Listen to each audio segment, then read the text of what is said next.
नमस्कार प्यारे बच्चों, आप सभी का स्वागत है आज के बेहतरीन सेशन में।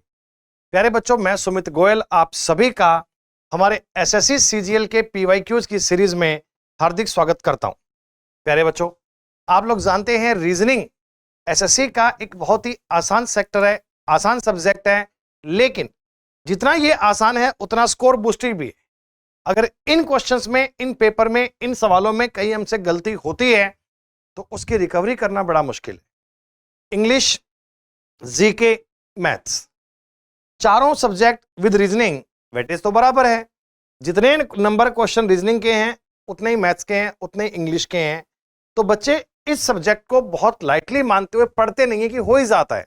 नहीं, ठीक है, टाइम कम लेगा आपसे, लेकिन जब तक आप इस पर अभ्यास नहीं करते, जब तक आप इन पे प्रैक्टिस नहीं करते, तब तक एग्जाम में कम टाइम में बेहतर स्कोर नहीं कर पाओगे। अगर आप चाहते हैं कि आप बेहतर स्कोर करो, टाइम थोड़ा कम खर्च करो, उसके लिए आपको लगातार अभ्यास करना जरूरी है। और आपके इसी अभ्यास को संपूर्ण करने के लिए हम आपके लिए डेली पीवाईक्यूज की सीरीज लेकर आ रहे हैं बच्चों। और आज इस सीरीज में हम 17 सितंबर 2024 का शिफ्ट नंबर 2 का एक कंप्लीट पेपर सॉल्व करने वाले हैं। तो आइए एक एक जानकारी को ट्राई करते हैं, डिटेल में सॉल्व करते हैं और देखते हैं कैसा एग्जाम आया था इस शिफ्ट में। पहला क्वेश्चन बहुत ही आसान बच्चों, विकल्पों में दी गई उस आकृति की पहचान करें जो क्वेश्चन मार्क के स्थान पर आप लिख सकते हैं। मतलब कि देखिए, आप अगर इस फिगर को देखें तो एक फिक्स पैटर्न आपको दिख रहा है, एक लॉजिक आपको दिख रहा है। बेटा, उस लॉजिक की जांच कीजिए और बताइए क्या बनना चाहिए। सर, अगर मैं नॉर्मल देखूं, देखो इसमें एक ट्राइंगल दिख रहा है साइड में, जस्ट उसके पास में सटा हुआ सेकंड ट्राइंगल, फिर 3 ट्राइंगल, 4 ट्राइंगल। तो अगली बार जो आकृति बनेगी उसमें ऐसा 5 ट्राइंगल बनने चाहिए सर। तो अगर मैं देखूं, इसमें तो ट्राइंगल 4 ही हैं, इसमें भी ट्राइंगल 4 ही हैं, इसमें 5 तो हैं, पर 5वां ट्राइंगल बहुत दूर कर दिया। इतना दूर पॉसिबल नहीं है सर, एकदम पास में लगकर आएगा, यानी कि ऑप्शन नंबर डी। आप ये भी देख सकते हो, प्लस 1 है, 2 बार, 3 बार, 4 बार, 5 बार प्लस आना चाहिए। और 5 बार प्लस भी केवल एक ही ऑप्शन में है, तो बाकी किसी ऑप्शन पे विचार करने की भी नीड नहीं है। तुरंत सॉल्व कीजिए, आंसर आएगा 1। आसान। प्यारे बच्चों, ऐसा एक सेकंड क्वेश्चन और देखिए, इसका नाम आप जानते हैं, इसे हम बोलते हैं एनालॉगी। हिंदी में हम इसे बोलते हैं सादृश्यता, या इसे बोलते हैं सिमिलरिटी, या इसे बोलते हैं समानता। समानता का मतलब यह है कि 34 और 191 में कोई रिलेशन है, क्या है पता नहीं है। In the same logic, same type से 56 का रिलेशन है 301 से, सेम टाइप से 63 का रिलेशन किससे। प्यारे बच्चों, सामने आपके नंबर दिए, कह रहे हैं 34 का कोई रिलेशन है 191 से, सेम टाइप में 56 का रिलेशन है 301 से, सेम टाइप में 63 कैसे होगा। थोड़ा सोचिए, दिमाग लगाइए कि 34 से 191 कैसे बनाऊं। कुछ गुणा करके देखें, कुछ ट्राई करें। जैसे मैं थोड़ा सोचूं कि 36 को अगर मैं करीब जाना है, मान लीजिए गुणा करूं 5 से, 34 इंटू 5 170, 170 में 21 ऐड करके देखो, कोई पता नहीं है। लेकिन अगर ये सेम बात सेकंड पे हो गई तो फिर ठीक है। 56 का भी अगर मैं गुणा करूं 5 से तो बनेगा 280। हाँ, बन गई बात। 280 में भी 21 ऐड है। गुणा किया 5 से प्लस 21, गुणा किया 5 से प्लस 21, ऐसे किसी भी नंबर को ऐड करना पॉसिबल है। तो प्यारे बच्चों, 63 इंटू 5 कीजिए और 21 ऐड कर दीजिए। सेम लॉजिक, जैसा काम यहां किया वैसा ही वहां किया, वैसा ही वहां करना है। तो 63 इंटू 5 कीजिए 315, 315 में 21 ऐड कीजिए 336 सर। 336 आपके क्वेश्चन का उत्तर बनेगा।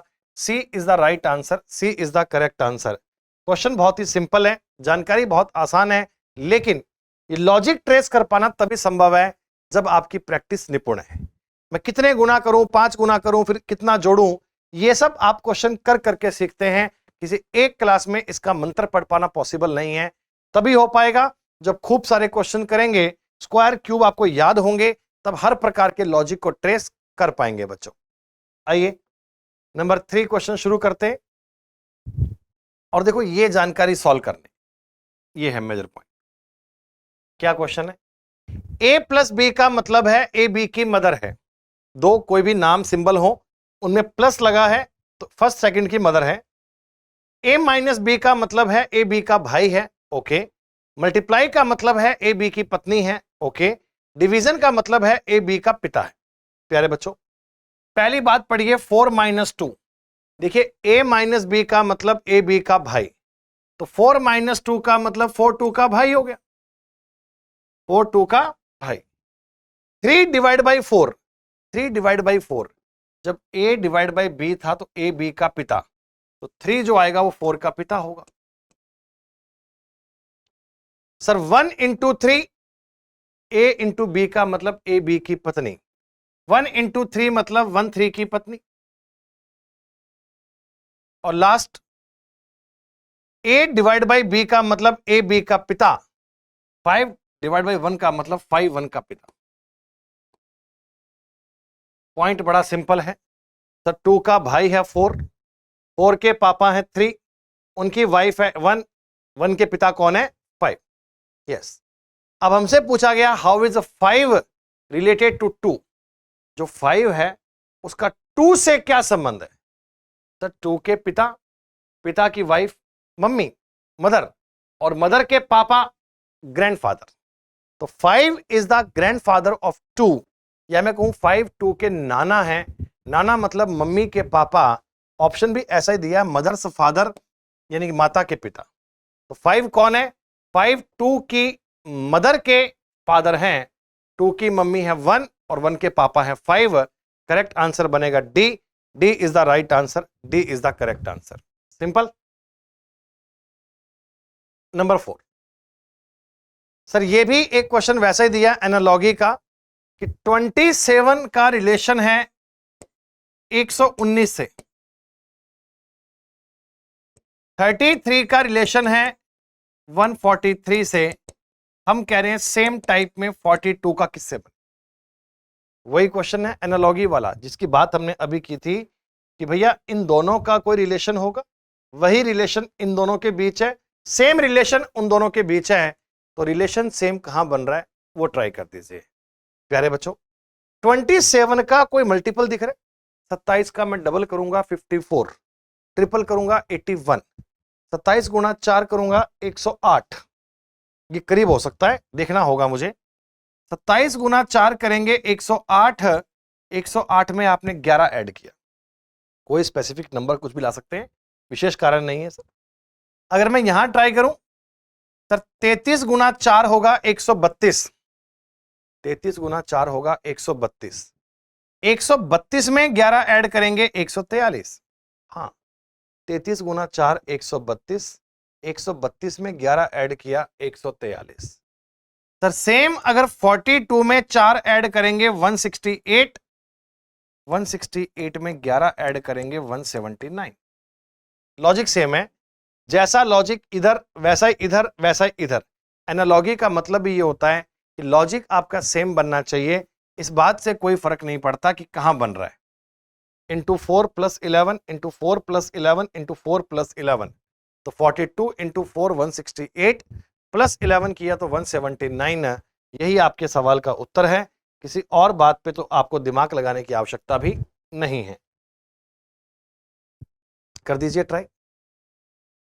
कितना आसान शिफ्ट का पेपर दिया ना ये पेपर आया था 17 अप्रैल को शिफ्ट नंबर 2 में। बच्चों टॉपिक का नाम है क्लासिफिकेशन, यानी आप जानते हैं हम इसे बोलते हैं odd one out. Odd one out का मतलब विजातीय छांटना। विजातीय का मतलब बेटा 4 चीजों में से 3 चीजें एक जैसी हैं और एक उनमें से अलग है, डिफरेंट है, उस डिफरेंट का चयन कर दीजिए। जैसे 8 और 4 12, 12 में से -2 किया 10, 8 और 4 12, 12 में से 2 माइनस किया 10। सर 7 और 2 9, 9 और 2 11, यहां तो मेरे को +2 दिख रहा है सर। 12 और 4 16, 16 में से 2 घटाओगे 14। 2 और 4 6, 6 में से 2 घटाओगे 4, यानी कि उत्तर आना चाहिए बी। जब भी आप कभी क्लासिफिकेशन के क्वेश्चन पढ़ें, यह बात अपने दिमाग में रखना बेटा, हमेशा 3 बातें सेम करनी है। 4 चीजों में से एक चीज अलग तभी हो सकती है जब बाकी की 3 बातें सेम होंगी। अगर 3 बातों में सिमिलरिटी नहीं मिलेगी तो चौथी बात को अलग कह पाना पॉसिबल भी नहीं है। और यह भी आपको बताया गया था कि वॉवल्स, कॉन्सोनेंट, इन पे आंसर नहीं करना, इनको हमें देखना किस पे है, बीच में डिफरेंस के आधार पे। ये क्वेश्चन इन्होंने मेंशन किया स्पेशली बेटा कि वॉवल कॉन्सोनेंट से नहीं करना, हमें इसको करना है इनकी पोजीशन के बेस पे, यानी कि अल्फाबेट की नंबरिंग आपको याद रहनी चाहिए बिना कोई डाउट के। मैथमेटिकल ऑपरेशन, बोर्ड मास का सवाल ट्राई कर दीजिए जरा, सिंपल सा। क्या कहा गया आपसे? सिंबल चेंज कर दीजिए। सर प्लस और माइनस को आपस में चेंज कर दो, प्लस एंड माइनस को आपस में चेंज कर दो, मल्टीप्लाई और डिवाइड को भी आपस में चेंज कर दो। ये बात मैं कुछ अपने मन से नहीं मान रहा हूं, लिखा गया कि plus and minus are interchange, multiply and division are interchange, तो क्या बनेगा? 63 divide by 9 minus 21 plus 4 into 5। Sir जहां मल्टीप्लाई था वहां डिवीजन, जहां डिवीजन था वहां मल्टीप्लाई, जहां प्लस था वहां माइनस, जहां माइनस था वहां प्लस। इतना काम करना तो रीजनिंग का क्या है। इसके बाद तो मैथमेटिकल ऑपरेशन, गणित का नियम लगाओ। बोर्डमास का नियम कहता है पहले डिवाइड कर लीजिए सर 7, फिर मल्टीप्लाई कर सकते हैं 20, यानी कि 27 minus 21, correct answer will be 6। अगर मैं इसको बोर्डमास के नियम पे बनाऊंगा तो सवाल का उत्तर 6 बनना चाहिए, ना कोई डाउट, ना कोई समस्या। तुरंत आप सॉल्व कर दीजिए। ये तो एक प्रकार से फ्री के नंबर हैं, तुरंत बात को देखते ही आपको अपना उत्तर मिल जाता है। क्लियर बच्चों?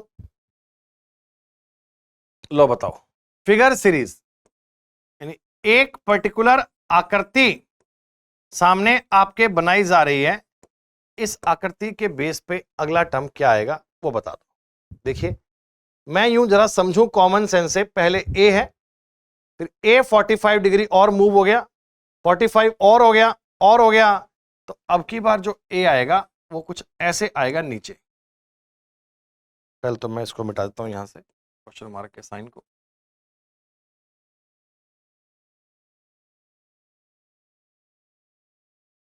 और अब देखो अपना आंसर क्या है।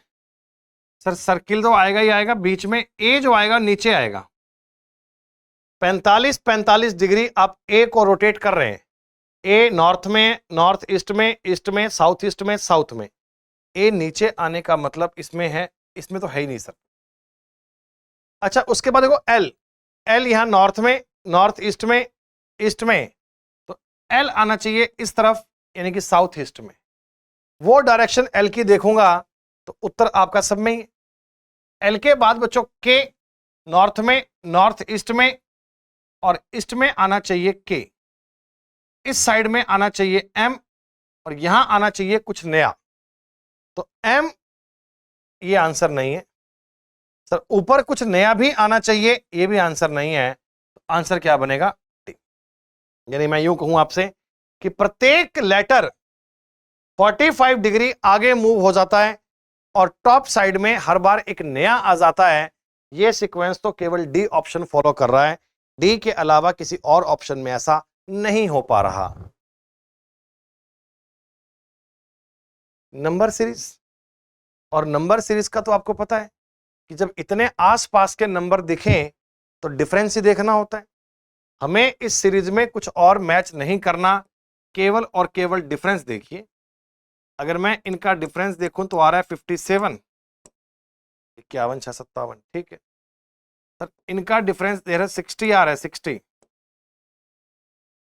इनका डिफरेंस आ रहा है 63, इनका डिफरेंस आ रहा है 66। कायदे में अगर मैं देखूं बेटा तो आप कह सकते हैं डिफरेंस को 3 ऐड कर रहे हैं, 57, 3, 60, 3, 63, 3, 66, तो अगली बार 3 ऐड कर दीजिए, 69 कर दीजिए। 69 ऐड करेंगे, 9 5 14, 9 5 14, 1 कैरी 10 6 1 2 6 4। सीरीज बहुत सिंपल है तो केवल ऐड करने की बात, लेकिन ऐड करना भी 3 से इंक्रीज कर रहे हैं। 57 एंड 360, 363, 66, 69, 3 ऐड करेंगे, उत्तर बन जाएगा 1264 is the correct answer. Solve करना, चेक करना बहुत इजी है। All computer are printer, some printer are laptop, all laptop are mobile. 3 आपको स्टेटमेंट दिए और 3 ही आपको कंक्लूजन दिए हैं। सिलोजिज्म के 2 क्वेश्चन लगभग हर शिफ्ट में आ रहे हैं। आपको करना क्या है, दी गई जानकारी को पढ़िए, उसका डायग्राम बनाइए बेटा। जितना अच्छे से आप डायग्राम बना पाएंगे, तुरंत अपना उत्तर भी ज्ञात कर पाएंगे। तो आइए, बहुत टाइम लिए डायग्राम बनाएं। All computer are printer, all computer are printer. मान लीजिए बेटा ये कंप्यूटर है, ये प्रिंटर है। Some printer are laptop, some printer are laptop, कुछ प्रिंटर हैं वो लैपटॉप भी हैं। ऑल लैपटॉप आर मोबाइल, सारे लैपटॉप मोबाइल भी हैं। All laptop are mobile. Repeat कर रहा हूं बेटा, all computer are printer, some printer are laptop, all laptop are mobile. पहला, सम प्रिंटर आर कंप्यूटर, कुछ प्रिंटर कंप्यूटर हैं, जी हां एकदम सही। सम लैपटॉप आर प्रिंटर, कुछ लैपटॉप भी प्रिंटर हैं, बिल्कुल हैं बेटा, एकदम सही। सम मोबाइल आर लैपटॉप, कुछ मोबाइल लैपटॉप हैं, जी हां ये भी हैं बेटा। तीनों बातें आपस में संबंधित हैं, तीनों बातों का आपस में रिलेशन बन रहा है। 100% तीनों बातें करेक्ट हैं, तो मुझे आंसर टिक करना चाहिए C, sir all the conclusion follows. आगे जब आप फाउंडेशन कोर्स पढ़ेंगे तो ये पूरी बातें पढ़ेंगे सर, कि बातों के वेन डायग्राम कैसे बनते हैं, हम उनसे अपना कंक्लूजन चेक कैसे करते हैं।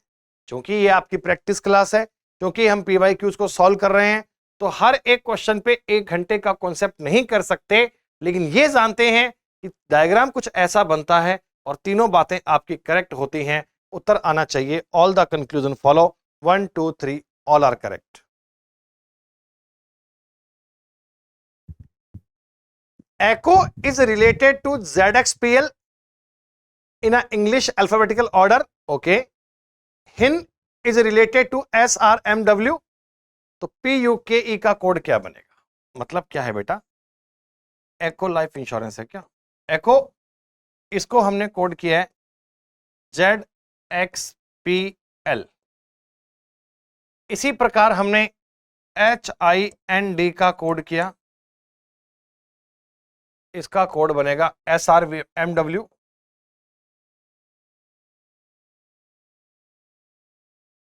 और हमने आपसे पूछा है एक अजीब सा वर्ड PUKE। जैसे ही आप पेपर में ये सवाल देखें, तुरंत तुरंत लाइटनिंग स्पीड से आपके दिमाग में आ जाना चाहिए सर अल्फाबेट का वो इंपॉर्टेंट पार्ट क्या था, अपोजिट लेटर पेयर, जिसे हम बोलते हैं विपरीत अक्षर युग्म। अपोजिट लेटर पेयर का मतलब ये होता है कि लाइक बेटा AZBYCXDW, EVFUZT, HSIRJQ, KPLOMN. These are 13 opposite letter pair. These are 13 opposite letter pair. AZBYCXDW, EVFUZT, HSIRJQ, KPLOMN। तो अब देखिए आपको कोड मिल रहा है सेम। बच्चों ए को हमने कोड किया है Z, वहां मैच कीजिए। सी को कोड किया है X, K को किया है P, O को किया है L, सही। H का मैंने कोड किया है S, I का किया है R, N का किया है M, D का किया है W। सेम काम कीजिए। P का कोड बनना चाहिए K, U का बनना चाहिए F, K का बनना चाहिए P, E का बनना चाहिए V। तो अपोजिट लेटर पेयर अगर याद होंगे तो तुरंत इसका आंसर ज्ञात कर सकते हैं। That will be KFPV। Concept क्या है? अपोजिट लेटर पेयर होते क्या हैं?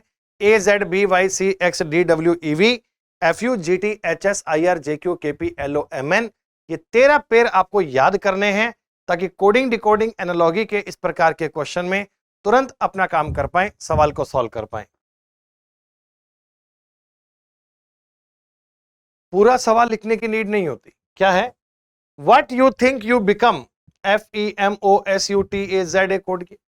What you think you achieve, M O S U T E F E Z लिखा है, तो अचीव का कोड क्या? देखिए बड़ी सिंपल सी बात है बेटा, आप इस क्वेश्चन को डायरेक्टली ऐसे कीजिए, अचीव चाहिए ना, अचीव आपको, तो what you think you become, what you think you become, इसमें तो अचीव नहीं आया, नहीं सर नहीं आया।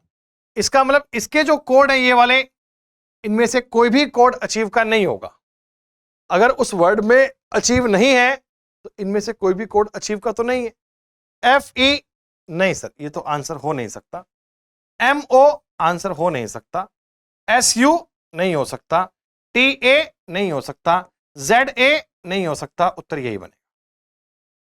नेगेटिव पॉइंट पे चलिए, यानी देखो मैं यूं कह सकता हूं कि अगर आप इसको पूरा लिखकर करेंगे तो ये करना पड़ेगा मुझे, what you think you become, F E M O S U T A Z A. What you think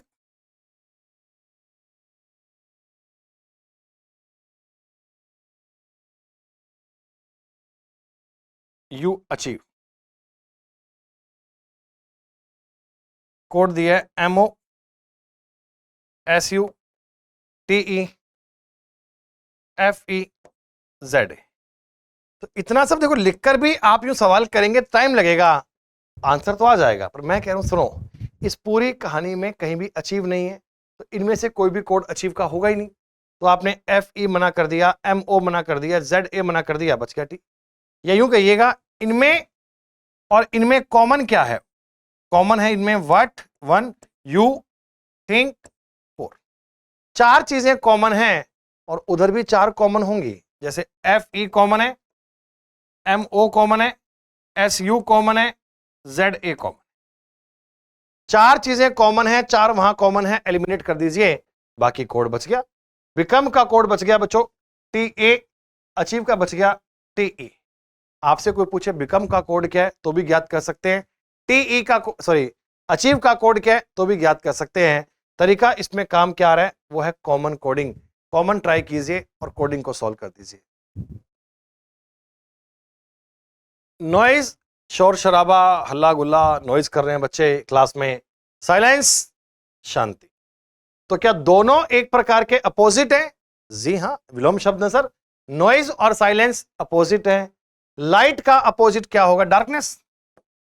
light Ujala, Roshni, darkness अंधेरा, दोनों एक दूसरे के अपोजिट है।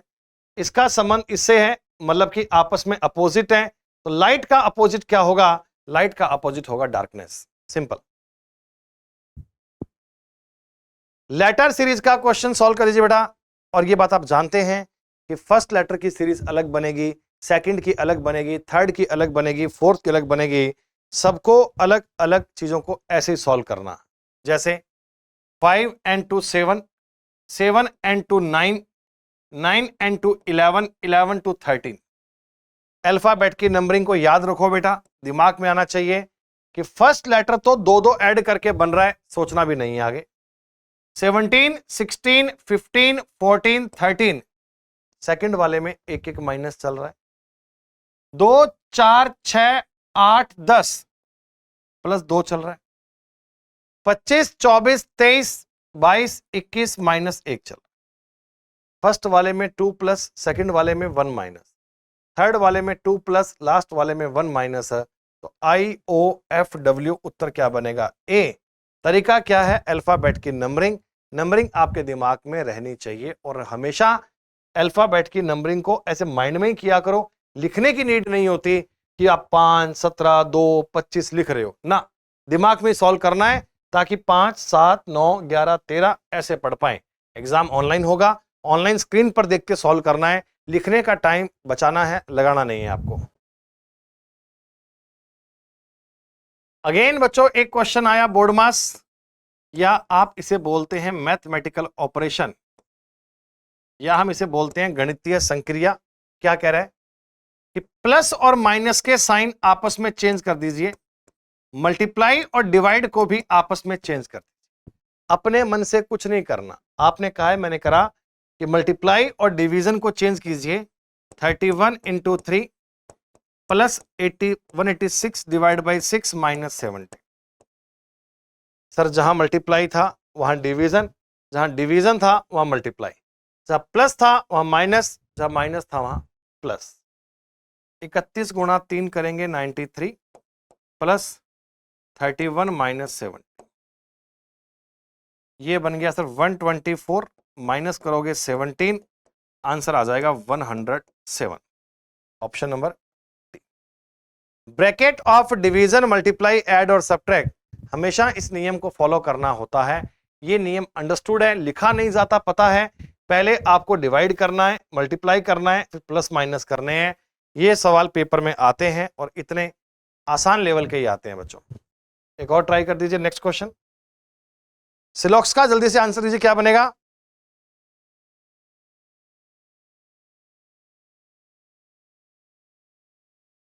तुरंत आपका उत्तर आना चाहिए। सिलॉक्स पे आपका उत्तर क्या बनना चाहिए? Sir some telephone are curtains, some telephones are curtain, ये है टेलीफोन, ये है curtain.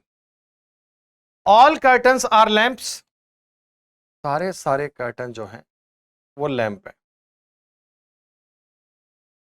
No lamp is a book, sir lamp का और बुक का आपस में कोई रिलेशन नहीं है। आपने साफ साफ मना कर दिया कि लैंप और बुक आपस में संबंधित नहीं।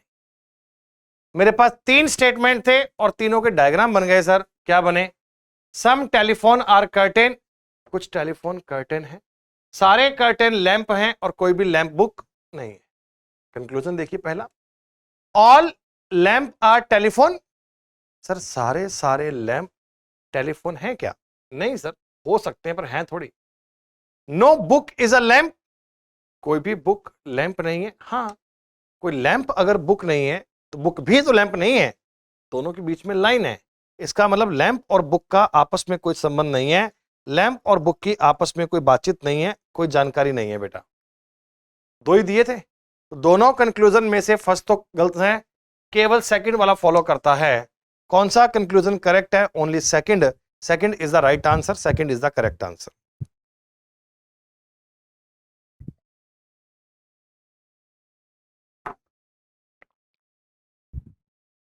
वाओ, किसी किसी शिफ्ट में सवाल अच्छे भी आए थे।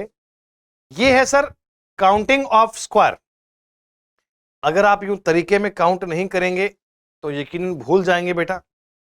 देखिए मैं आपकी थोड़ी हेल्प करता हूं इसमें। एक एक पार्ट को ना अपन ऐसे हाईलाइट कर लेते हैं। जैसे मान लो एक बार के लिए मैं केवल इस आकृति की बात करूं, हम बाकी देखेंगे बाद में। पहले मैंने जितना बच्चों सामने आपके हाईलाइट किया है, क्या इसमें मुझे आप स्क्वायर बता पाओगे? आपका मन करेगा सर 1 2 3 4 5 6, एक स्क्वायर बनेगा इन दोनों से 7, एक बनेगा इन दोनों से सर 8। यानी मैं बताऊं आपको, देखो एक तो ये वाला बन गया यहां से लेकर यहां तक का, और एक यहां से लेकर यहां तक। तो इस फिगर में 8 स्क्वायर हो चुके हैं अभी तक। अभी तक इसमें कितने मिल गए? 8।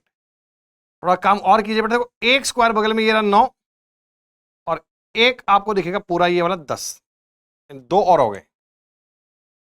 ऐसे ही बच्चों अगर मैं इधर देखूं तो इधर नीचे का मुझे एक स्क्वायर और दिख रहा है, ये वाला एक और हो गया। जितना पार्ट मैंने अब तक सामने आपके हाईलाइट किया है, इसमें हमें दिख रहे हैं बेटा 11।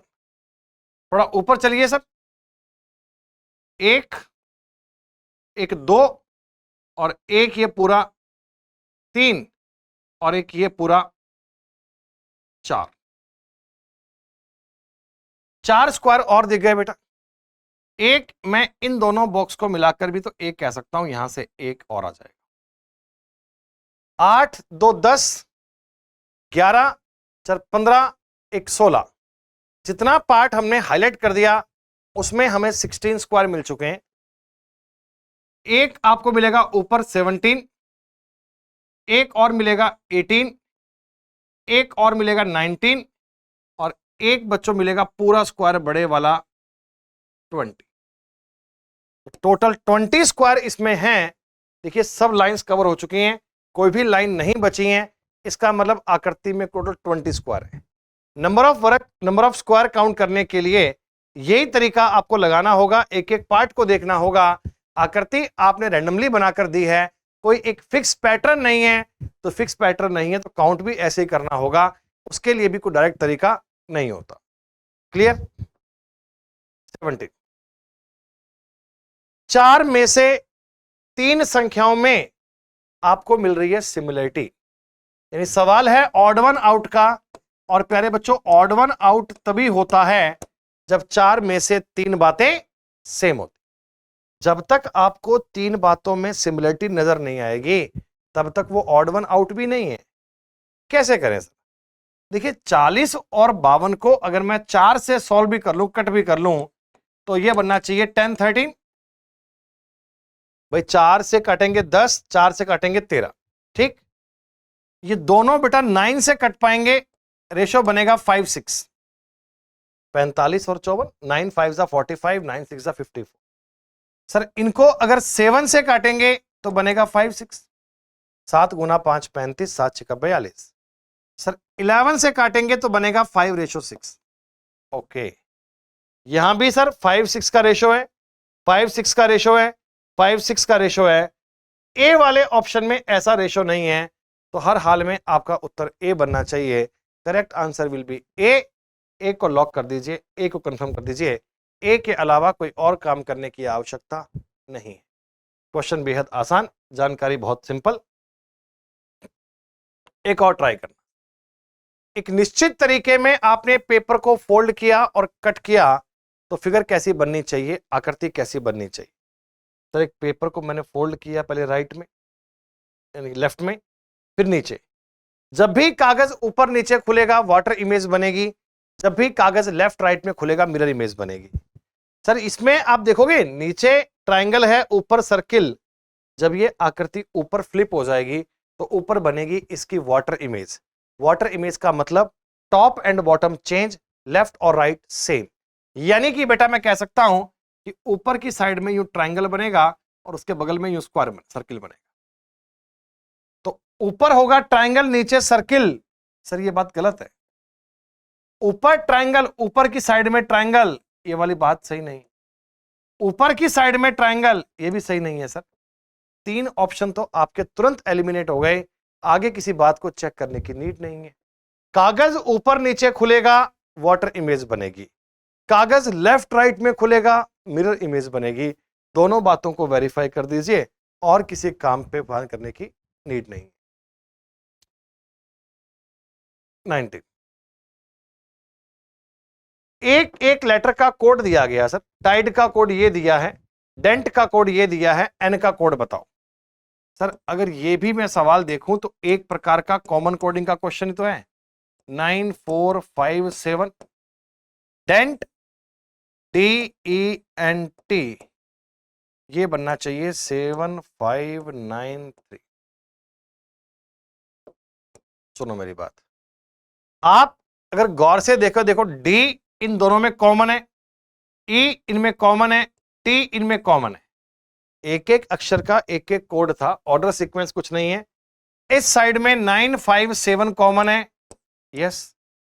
तो बेटा यहां से अक्षर बचा आई, आई का कोड क्या होगा 4। यहां से अक्षर बचा एन, एन का कोड क्या बनेगा 3। तो एक कॉमन कोडिंग के कॉन्सेप्ट पे ट्राई किया। वैसे अल्फाबेट की नंबरिंग इसमें कोई काम नहीं आ रही थी, आपको सिर्फ देखना था इसमें कॉमन क्या है। जैसे कॉमन कोडिंग के हमने और भी क्वेश्चन किए थे, ये भी उसी तरह का बनने वाला एक आसान सवाल है। कॉमन कोडिंग का मतलब जो जो चीजें कॉमन है उनको निकाल दीजिए। इस क्वेश्चन में कोई आपसे पूछे एन का कोड, आप कहना 3। कोई पूछे आई का कोड, आप कहना 4। कोई पूछे टी का कोड, तो टी का कोड ना 957 में से एक है। क्या होगा ये डिसाइड नहीं कर सकते। कॉमन कोडिंग के क्वेश्चन में ऑर्डर सीक्वेंस को आप डिसाइड नहीं कर सकते, बाकी सब बातें इजी हैं। लो बताओ, ये तो आप कर ही दोगे, इसमें तो कोई डाउट की बात ही नहीं है। क्या था, एक वर्ड आपको दिया गया सर इंग्लिश का लास्टिंग, LASTING।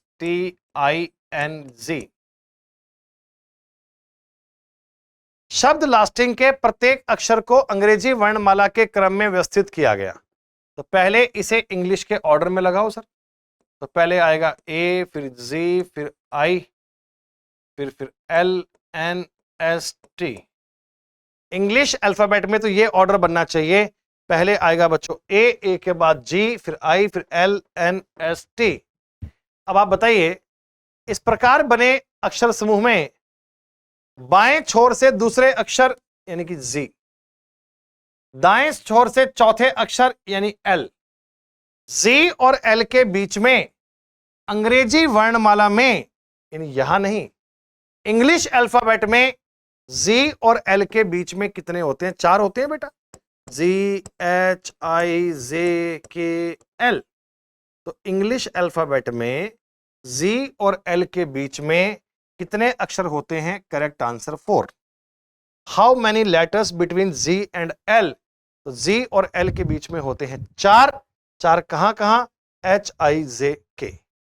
ऐसे हर क्वेश्चन में आपको यही काम सॉल्व करना है कि पहले उनको अगर आपने कहा कि डिक्शनरी ऑर्डर या अल्फाबेटिकल ऑर्डर में लगाइए तो लगा दीजिए, फिर वो कुछ भी आपसे पूछे तो उसी ऑर्डर में चेक करना, उसी ऑर्डर में सॉल्व करना। आसान काम है बच्चों।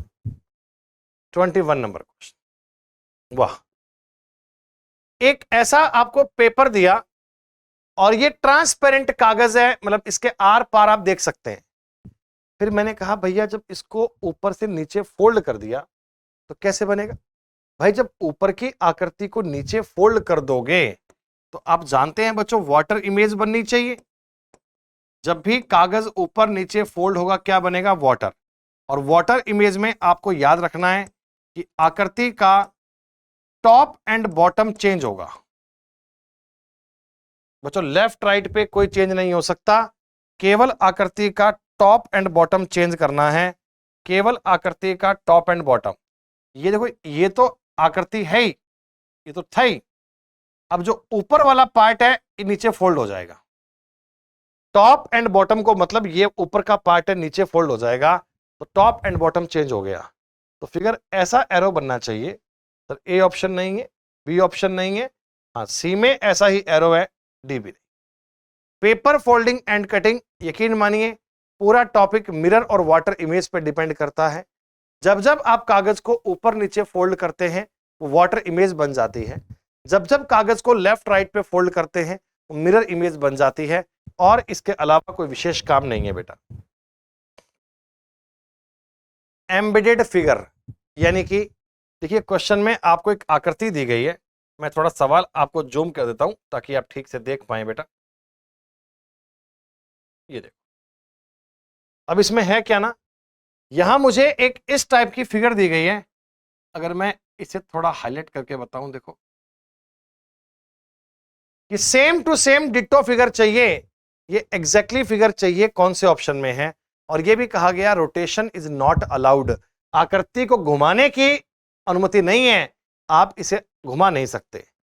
एक बच्चे ने कहा सर देखो ये एन तो बन रहा है सर, पी यहां बन रहा है, नहीं, हमें एन के यूं ऊपरी सिरे पर पी चाहिए, ये तो पी एकदम बराबर में आ गया इसके। देखो एन जहां खत्म हो रहा है उसके ऊपरी साइड में चाहिए। इधर सर, इधर मैं एन तो बना पाऊंगा पर आगे पी कहां है वो तो पॉसिबल नहीं है। हाँ, इस ऑप्शन में देख पा रहा हूं, देखो ये लाइन, ये लाइन, ये लाइन, ये लाइन, और ये ऊपर की साइड में। तो जो आकृति आपको यहां दी गई थी एग्जैक्टली सेम फिगर मैं ऑप्शन सी में देख पा रहा हूं, और अगर आपको सी में आकृति मिल जाए तो फिर डी को मैच करने की आवश्यकता ही क्या है। मतलब ये तो बस इतना मान लीजिए कि सवाल को गौर से देखना है, ऑप्शन को ध्यान से देखना है, एग्जैक्टली सेम फिगर आपको जहां मिल जाए उसको उत्तर मान लेना है। कोई ऐसा फॉर्मूला नहीं है सर कि कौन सा अप्लाई करेंगे, आंखें खोलिए, सवाल देखिए, जहां आपको सेम फिगर दिख जाए उसी को अपना राइट आंसर मान लीजिए, करेक्ट आंसर मान लीजिए। क्लियर? 23 फेवरेट क्वेश्चन एसएससी का। हर एग्जाम में एक एक सवाल दिया जाता है और जितना सवाल बढ़ा देगा उतना आपके लिए इजी हो जाएगा। करना क्या है, काउंट कर लीजिए। जब भी कभी आप इस प्रकार का कंटिन्यू सीरीज का क्वेश्चन देखें, पहला टास्क दिमाग में जान लीजिए, याद काउंट करना है, काउंट करके फैक्टर में डिवाइड करना है। पहले गिनिए कितने, 1 2 3 4 5 6 7 8 9 10 11 12 13 14 15 16 17 18 19 20 1 2 3 4 5 6। सर 26 में देखो आपके मन में एक बात आती है, सर 26 का तो फैक्टर नहीं बनेगा। होता क्या है ऐसे क्वेश्चन में, 24 के फैक्टर बना दीजिए और लास्ट में 2 एक्स्ट्रा भी हो सकते हैं। लास्ट में कोई देखो 1-2 एक्स्ट्रा भी हो सकते हैं। कैसे? देखो स्टार्ट हो रहा है mn से, तो हो सकता है लास्ट का एक mn एक्स्ट्रा हो। सीरीज आगे चल रही थी पर हमने mn तक लिखा हो, ऐसा हो सकता है। तो एक बार आप इसको 6-6 में ब्रेक करके देखिए, आपको कहानी समझ में आएगी। अगर मेरे पास 26 थे तो मैंने 6-6 के 4 पार्ट किए और लास्ट में 2 छोड़ दिए एडिशनल। क्यों? अभी समझ में आएगा। Sir mn mn mn mn सब में मिल रहा है। mn के बाद में qo qo qo qo, उसके बाद में jk jk jk jk jk, यानी जो रिपीटेड सीरीज है वो तो ये है MNQOJK MNQOJK MNQOJK MNQOJK, और लास्ट में एक MN एक्स्ट्रा है। यानी इसी चीज को आगे भी कंटिन्यू कर सकते थे और आपने इतना ही लिखा है। अब आप बताइए, ब्लैंक में आपने क्या फिलअप किया, QNMOJ, तो QNMOJ ऑप्शन नंबर डी आपके सवाल का उत्तर बनना चाहिए। D is the right answer, D is the correct answer. ऐसे अगर आप बहुत सारे क्वेश्चन क्लास में सॉल्व करते हैं, खूब सारे क्वेश्चन पे अभ्यास करते हैं, तो आप ये जान पाएंगे कि हमें इनको काउंट करके फैक्टर में डिवाइड करना होता है और किस प्रकार कौन से नियम बनते हैं, ये भी आप कंटिन्यू प्रैक्टिस से जान पाते हैं। तो प्रैक्टिस रीजनिंग के लिए एक मैंडेटरी चीज है। आप रीजनिंग को बहुत टाइम मत दीजिए, लेकिन अपने शेड्यूल में डेली 1 घंटे की प्रैक्टिस फिक्स कर लीजिए। 3-4-5 महीने में आप रीजनिंग ऐसी स्ट्रांग कर पाएंगे कि पूरा स्कोर प्री में 50, मेंस में 90 आप रीजनिंग में प्राप्त कर सकते हैं। बच्चों 8 और 79 का क्या रिलेशन होगा? देखिए अगर मैं 8 का स्क्वायर करता हूं 64 में ऐड करो 15। हाँ, यहां भी सोचिए ना, 6 का स्क्वायर करो 36 और 36 में ऐड करो 15, 36 15 51, यानी स्क्वायर करके उसमें 15 ऐड कर दीजिए। तो सर 9 का स्क्वायर करेंगे 81 में ऐड करेंगे 15 96। जो रिलेशन इन दोनों का है वही इनका है, वही यहां बनेगा। तो रिलेशन क्या है सर? नंबर का स्क्वायर कीजिए और उसमें ऐड कर दीजिए 15। 15 ही क्यों किया? कोई कारण नहीं है सर, बस जैसा यहां किया वैसा ही यहां किया, वैसा ही यहां। और ये सेम लॉजिक कहीं और नहीं मिलेगा सर, दिए गए ऑप्शंस में से केवल एक ही जगह मिलेगा। बाकी आप ट्राई भी कर लेना तो नहीं बन पाएगी बात। जी देखो ये 5 स्क्वायर प्लस 14 है, ये 4 स्क्वायर प्लस 16 है, ये 7 स्क्वायर प्लस 13 है। तो एग्जैक्टली 15 जोड़ने का तो केवल एक ही जगह पे है। इसलिए मैं बार बार कहता हूं बेटा कि वर्ग संख्याएं, घन संख्याएं याद करो। स्क्वायर और क्यूब आपके दिमाग में छपे होने चाहिए। इस बात में कोई दो राय नहीं है कि वर्ग और घन संख्याएं पेपर में काम आएंगी या नहीं आएंगी, 100% आएंगी। इस पेपर में एम्बेडेड फिगर के 2 क्वेश्चन दे दिए आपको।